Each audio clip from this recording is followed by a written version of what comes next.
En TN23 agradecemos su preferencia a toda nuestra programación y en especial a este programa, El Rostro de la Noticia, 30 minutos en los cuales son analizados los temas más importantes para nosotros los guatemaltecos. Muy importante el de hoy, el tema salarial, y es que se acerca el fin de año y pues aparte de las fiestas navideñas también nos trae un acontecimiento anual que es la fijación del salario mínimo para todos los guatemaltecos en relación de dependencia. ¿Cómo se fija? ¿Qué podría pasar este año? ¿Cuál es el historial entonces de la fijación del salario mínimo en Guatemala y en el mundo? Lo vamos a conocer a continuación porque nos acompaña el licenciado Luis Linares. Él es secretario ejecutivo de ASIES, que es la Asociación de Investigación y Estudios Sociales, pero también ha visto desde adentro esta temática porque estuvo en el Ministerio de Trabajo durante alguna gestión. Entonces, licenciado, bienvenido, usted que tiene esa experiencia desde adentro y desde afuera. Gracias, licenciado, muy amable, es un gusto compartir nuevamente con usted. Sí, efectivamente, el salario mínimo cada año se vuelve un motivo de polémica, de incertidumbre y de expectativa también para los trabajadores, dado que buena parte de la población asalariada de Guatemala, los que están en relación de dependencia, como usted decía, pues su remuneración está muy cerca del salario mínimo y en algunos casos abajo del salario mínimo. Entonces, el procedimiento que establece nuestra legislación es el que contempla el convenio 131 de la OIT sobre los salarios mínimos y que está trasladado en el Código de Trabajo. Establece que se crean comisiones paritarias para determinadas las actividades económicas que fije la autoridad. En este caso, tenemos en Guatemala básicamente 5 actividades económicas para las cuales se fija salario mínimo. En las 3 primeras se fija prácticamente que se ha fijado en los últimos años, en forma anual, que es actividades agrícolas, actividades no agrícolas y actividad exportadora y de maquila. Y aparte hay otros 2 salarios mínimos que se fijan no todos los años, que es para periodistas y para panaderos y reposteros. Y entonces se crea para cada actividad económica, se establece una comisión paritaria que está integrada por un representante del sector empleador, representante del sector trabajador y un inspector de trabajo que sirve como de mediador o de facilitador del proceso. Y también pueden crearse, así como se estableció recientemente por parte del actual gobierno, o salarios mínimos nacionales o por circunscripciones económicas que pueden ser un departamento, una región o un municipio. Hay países de Centroamérica como Honduras o Panamá que tienen no un salario mínimo nacional, sino que tienen por zonas geográficas. Y esas comisiones hacen una recomendación que se eleva a la Comisión Nacional del Salario, que es una comisión tripartita donde están los empleadores, trabajadores y presidida por el Ministerio de Trabajo, y donde participan como asesores el ICS, la Junta Monetaria, el Ministerio de Cultura y Deportes, sucediendo al Instituto Indigenista Nacional, y esta comisión hace una recomendación, porque es una comisión de carácter consultivo, no ejecutivo, hace una recomendación o no la hace al gobierno, porque en los últimos años, creo que solo en el 2011 o 2012 se llegó a un acuerdo en la comisión y de ahí los antecedentes o la vez anterior que se alcanzó acuerdo fue por el 93 o 94. Entonces ha habido muy pocas veces acuerdo porque las posiciones son demasiado distantes. Los trabajadores van a pedir 80, 100% de incremento y los empresarios pues durante muchos años ofrecían 0% y después han ofrecido 2, 3, 4%. Entonces la Comisión Nacional del Salario, haga o no haga propuesta, sugerencia, al organismo ejecutivo le corresponde fijar los salarios mediante un acuerdo gubernativo. Y ahí lo que se espera es que se tome una decisión utilizando los criterios que incluso establece el convenio 131, que trata de encontrar un balance entre las necesidades de los trabajadores y las posibilidades de las empresas. Entendemos entonces que la fijación del salario mínimo es similar a nivel mundial, casi todos los países, licenciado. En los países en desarrollo principalmente se da este proceso, incluso algunos países desarrollados han comenzado a utilizar ya la fijación por parte del gobierno, En otros países desarrollados, principalmente de Europa, como Alemania, los países nórdicos, pues los salarios mínimos son fijados básicamente a través de acuerdos entre representantes de los trabajadores y los empleadores en negociaciones que son a nivel de sector. Tenemos una tabla en pantalla en este momento, licenciado. ¿Qué nos puede comentar? Esto es sobre el área centroamericana. Sí, aquí efectivamente tenemos, por ejemplo, que ha sido uno de los temas que se han estado hablando mucho en los últimos años en cuanto a que los salarios mínimos restan competitividad a los países y entonces se tienen que mantener bajos para atraer inversiones. Aquí tenemos el índice de competitividad, por ejemplo, de Guatemala, que es mejor que El Salvador y es mejor que, por ejemplo, el de Nicaragua. Y las diferencias, por ejemplo, El Salvador tiene una posición mejor que la de Nicaragua y su atracción de inversiones es en el año 2012, vemos ahí que atrajo 516 millones, a pesar de que es una economía más desarrollada que la de Nicaragua, atrajo más inversiones que la de Nicaragua. Costa Rica pues tiene una posición de índice de competitividad mejor que Guatemala, pero tiene un salario mínimo más alto que Guatemala y atrae más inversiones. Entonces lo que aquí se trata de mostrar es que el salario mínimo no debe ser visto como un elemento de competitividad, porque si no lo que hacemos es caer en una carrera hacia el fondo, peleándonos los países por ver quién tiene el salario mínimo más bajo y que supuestamente eso atrae mejor las inversiones. Aquí hay, digamos, las condiciones de competitividad que tienen que ver incluso con aspectos de seguridad, de trámites aduaneros, de facilidades portuarias y de la oferta de mano de obra capacitada, porque Costa Rica atrae más inversiones teniendo un salario mínimo más alto porque tiene unas mejores condiciones en materia de seguridad y de calificación de la mano de obra. Y aquí en el otro vemos el caso que mencionábamos, El Salvador tiene un salario mínimo más bajo que Guatemala y no por eso tiene, digamos, mayor formalidad en el trabajo. Vemos que los trabajadores por cuenta propia como parte, como porcentaje del empleo, ahí dice rural, pero es del empleo urbano, perdón, como porcentaje del empleo urbano, El Salvador tiene el mismo porcentaje, 34% de los trabajadores por cuenta propia, el de los trabajadores urbanos, el 34% son trabajadores por cuenta propia, igual en Guatemala que en El Salvador, teniendo El Salvador un salario que es casi la mitad del de Guatemala. Entonces no influye tampoco el salario mínimo en la formalidad o informalidad. Y vemos, por ejemplo, que Nicaragua pues tiene un salario mínimo también que es menos de la mitad de Guatemala, pero ha tenido una tasa de crecimiento mayor que la de Guatemala. Entre el año 2000 y 2011, nuestro salario mínimo real solo creció 1.8%, mientras el de los nicaragüenses creció 5.6%, y esto porque en Nicaragua tienen unos acuerdos de incremento incluso semestral. Hay 2 veces al año se hacen incrementos, han sido graduales, tampoco son incrementos bruscos. Honduras tuvo un incremento muy fuerte y por eso se refleja ahí el 9.6% de incremento entre 2000 y 2011, que fue el 66% en el tiempo de Zelaya y que lo elevó fuertemente, pero vemos también que la informalidad, no hay dato de Nicaragua, pero la informalidad tampoco creció tanto, incluso su porcentaje de informalidad en el empleo urbano es menor que la de Guatemala.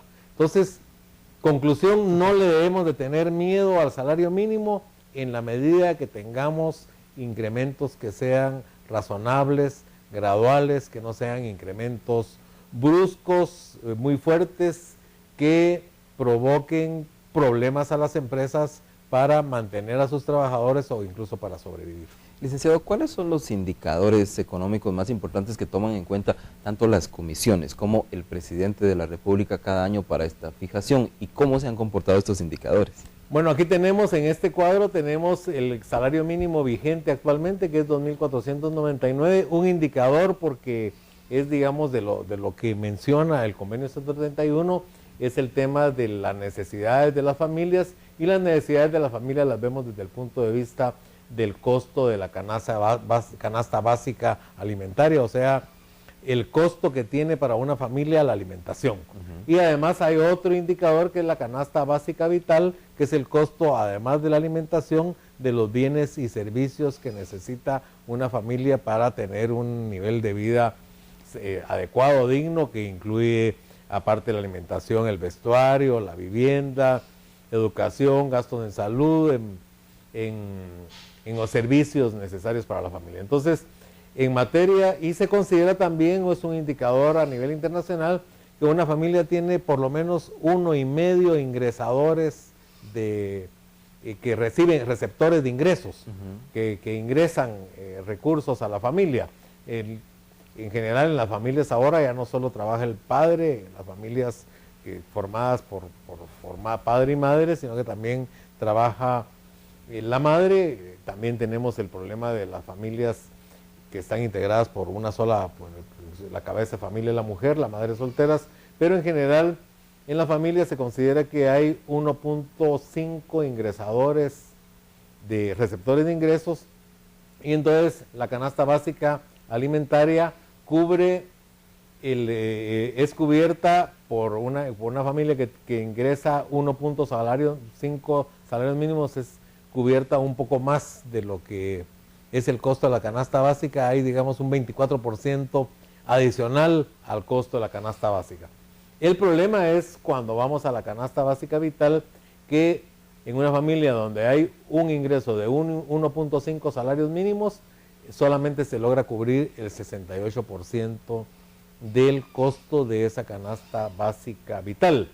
Entonces, lo que se necesita es aumentos graduales que sean superiores a la inflación, para que vayan poco a poco alcanzando el costo de esa canasta básica vital. Y aquí vemos en los datos de la encuesta nacional de empleo e ingresos de este año 2014, vemos el ingreso de los asalariados urbanos metropolitanos, o sea, del departamento de Guatemala, que son 2.831 quetzales al mes, que tienen, en promedio tienen un ingreso más alto que el salario mínimo, y en donde cubren el 140% del costo de la canasta básica de alimentos y el 77% de la canasta básica vital.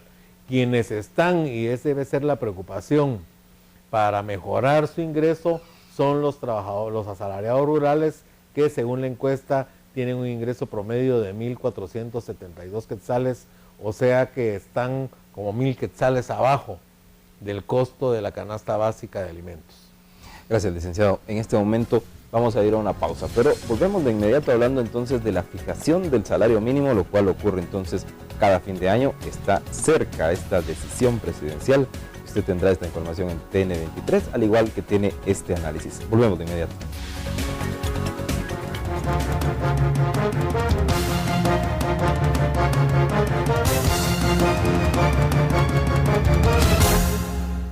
TN23 está donde ocurre la noticia. Un solo mensaje en las redes sociales no es noticia. Una noticia es una historia con protagonistas, eventos y detalles que usted necesita conocer. TN23, con un grupo de profesionales dedicados a llevar las noticias relevantes en el momento que ocurre. La historia completa en el lugar de los hechos para mantenerlo informado. Porque una noticia no tiene horario. TN23, todo noticias, 24 horas. Si para hacer ejercicios y mantenerte en forma, el tiempo es tu mayor problema, hazlo en la comodidad de tu hogar. En el departamento de fitness de Sears, te ofrecemos lo más novedoso y la mejor asesoría para realizar tus ejercicios en la comodidad de tu hogar. En el departamento de fitness de Sears, te ofrecemos lo más novedoso y la mejor asesoría para realizar tus ejercicios en la comodidad de tu hogar. Únete con la calidad de Sears. Esta semana en Alba Cinema te presentamos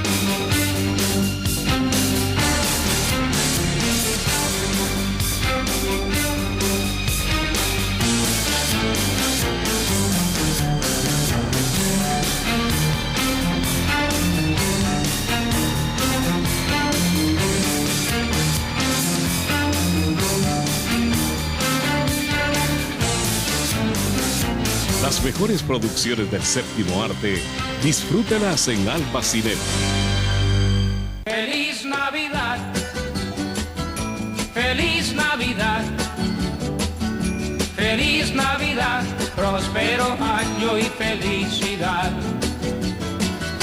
Feliz Navidad, feliz Navidad, feliz Navidad, próspero año y felicidad. Baila en familia con el musicón del 104.9, Tropi Navidad 2014.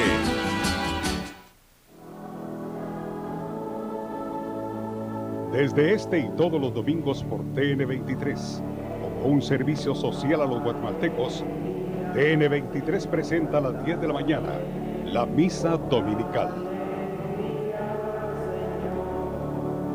Cuando la información se produce, TN23 se la comunica.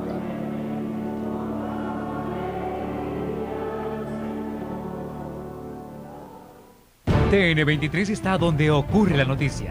Un solo mensaje en las redes sociales no es noticia. Una noticia es una historia con protagonistas, eventos y detalles que usted necesita conocer. TN23 con un grupo de profesionales dedicados a llevar las noticias relevantes en el momento que ocurre. La historia completa en el lugar de los hechos para mantenerlo informado. Porque una noticia no tiene horario. TN23, todo noticias, 24 horas.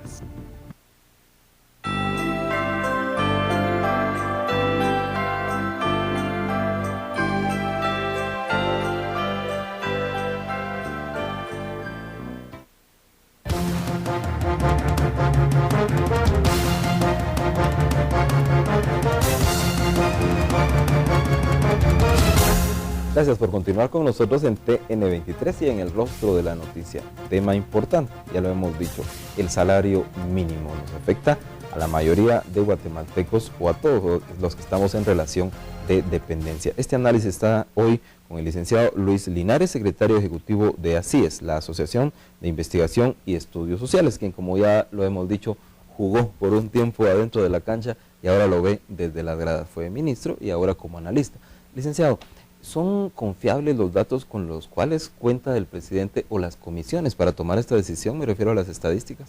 Sí, son razonablemente confiables. La encuesta nacional de empleo e ingresos que nos da el dato del ingreso actual de los trabajadores y toda una serie de variables y de datos sobre el mercado de trabajo, sobre el funcionamiento del trabajo en Guatemala, pues ha demostrado consistencia a lo largo del tiempo. Hay confianza en la información que genera el Instituto Nacional de Estadística y también el costo de la canasta básica de alimentos y la canasta básica vital, que es también generado por el Instituto Nacional de Estadística.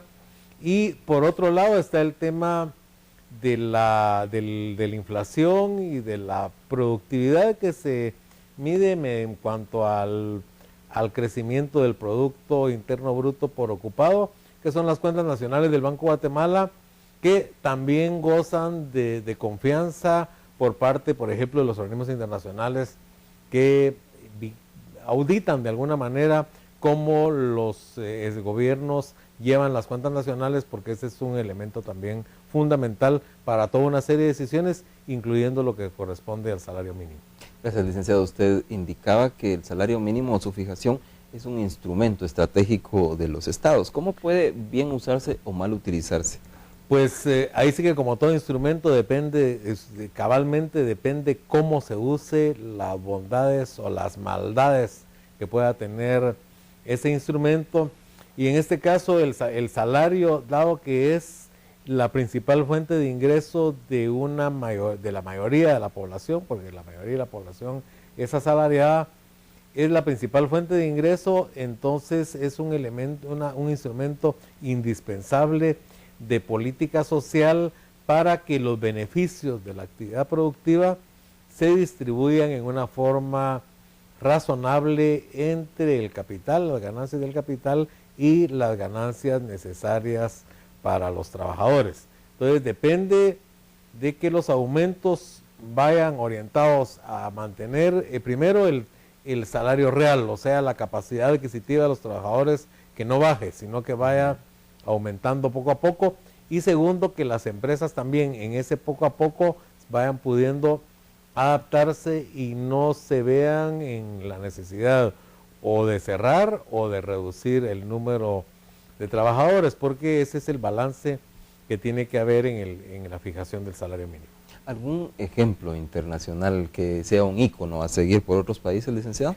Sí, hay, digamos, ejemplos a seguir. El más ilustrativo en los últimos años es el de Brasil, que durante los 10 años de la presidencia, del periodo del presidente Lula y el último periodo de la presidenta Rousseff, ha habido una política sistemática de incremento del salario mínimo que aumentó en un promedio en alrededor del 7% cada año. O sea, no hubo los incrementos bruscos que vimos aquí en tiempo deportivo, el incremento que mencionábamos del 66% de Celaya en Honduras, pero un estudio reciente de la OIT sobre los salarios en el mundo dice que el salario mínimo o la política de salario mínimo del gobierno de Brasil, a ella se le adjudica el 80% de la reducción de la pobreza en Brasil y solo el 20% a las transferencias como Bolsa Familia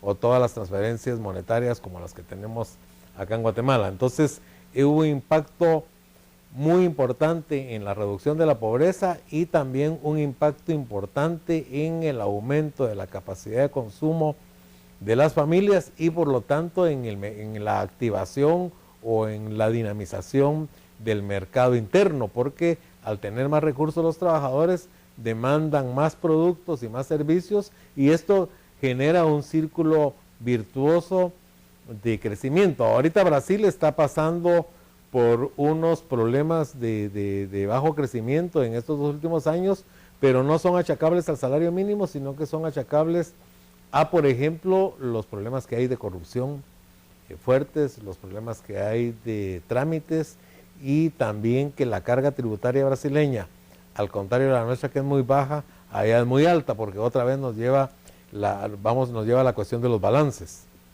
Y por el contrario, ¿algún país que también haya sido señalado porque la decisión fue mala y le afectó al país, licenciado? Bueno, el caso que mencionábamos de Honduras, ¿verdad? Que fue un incremento muy brusco que llevó a un incumplimiento elevadísimo del salario mínimo y que produjo problemas de crecimiento de la inversión y de los puestos de trabajo en el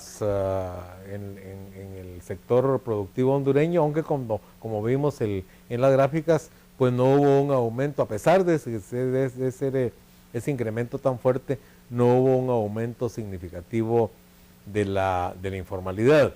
Y también la lección que sale de unos estudios recientes que han hecho la OIT y la FAO sobre el salario mínimo en 5 países de América Latina, donde están Costa Rica y Chile, Perú y no recuerdo qué otros 2 países, es que elemento fundamental para el cumplimiento del salario mínimo es una efectiva inspección de trabajo. Ese es el elemento fundamental para que, así como pasa con el pago de impuestos, se necesita una administración tributaria fuerte, efectiva, así también para el cumplimiento del salario mínimo se necesita una inspección de trabajo activa, fuerte, con capacidad de hacer cumplir las leyes laborales y en este caso el salario mínimo. Tenemos un minuto para concluir. Por una parte, sus acotaciones finales y por otra parte, me imagino que así es como viene estudiando el tema todo el año, tendrá alguna especie de sugerencia. ¿Qué debería pasar? Bueno, las acotaciones finales es que este instrumento del salario mínimo es necesario, es de los pocos instrumentos que tiene el Estado de Guatemala para influir en el funcionamiento del mercado de trabajo y entonces debe hacerlo bien, debe de preocuparse por mejorar el ingreso de los trabajadores porque eso disminuye la desigualdad y la sugerencia es que especialmente en este momento que el gobierno tiene conflicto con los empresarios por el tema de los impuestos del presupuesto, pues no se debe ver el instrumento del salario mínimo como que ahora démosles castiguémoslos con un incremento fuerte, sino que tiene que ser un incremento de no perder el balance de manera que este incremento debe ser entre un 5 o 8% para que compense la inflación y que sea compatible con el crecimiento de la productividad, para que por un lado se beneficien los trabajadores sin que esto signifique un perjuicio muy grande para las empresas. En general, ¿cómo fue el año para Guatemala en sus números? Bueno, el año en cuanto a crecimiento económico, pues es más satisfactorio que el de otros países de América Latina, pero es insuficiente para compensar el crecimiento de la población, porque crecemos la población 2,8% y el crecimiento económico es 3,5, 4%. Entonces necesitamos un crecimiento más fuerte y eso tiene que ver con un mejor gasto del Estado, que gaste la plata que tiene, que la gaste bien, que la gaste con honradez. Tiene que ver con mejorar la seguridad, con por ejemplo el tema de los puertos. Tenemos ya unos puertos muy caros y ahora el gobierno, las empresas portuarias que están controladas por el gobierno, no son autónomas, aumentan las tarifas portuarias. Está el tema también del darle un impulso y preocuparnos por la integración centroamericana, porque nuestro segundo mercado más importante son los países centroamericanos. Entonces hay una serie de desafíos que tenemos que atender para que ese crecimiento vaya más allá del 5 o 6%, porque sí, el crecimiento en sí no es suficiente, pero es necesario para que haya una mejor distribución de la riqueza en Guatemala. Licenciado Linares. Gracias, licenciado, muy amable. A usted muchas gracias por compartir Encantado con nosotros este análisis de este tema importante, el salario mínimo. Como siempre, agradezco su preferencia, lo invito a quedarse aquí en TN23. Vienen noticias, vienen programas que también le van a interesar mucho.